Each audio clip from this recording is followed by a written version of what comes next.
Daylight Time. At 4:38 p.m. Central Daylight Time, a severe thunderstorm was located near Villa Grove, or 12 miles northeast of Tuscola, moving northeast at 55 miles per hour. Expected hazards include 60 miles per hour wind gusts. This is a radar-indicated threat. The following impacts are expected. Expect damage to roofs, siding, and trees.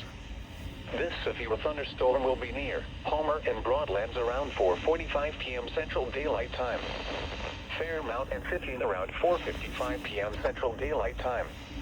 Other locations in the path of this severe thunderstorm include Oakwood, Danville, and Vermilion Regional Airport. This includes Interstate 74 between mile markers 197 and 220.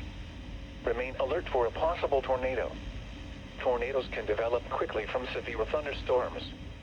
If you spot a tornado, go at once into the basement or small central room in a sturdy structure. For your protection, move to an interior room on the lowest floor of a building. Repeating, a severe thunderstorm warning has been issued until 5:30 p.m. Central Daylight Time for the following county: Vermilion, Illinois.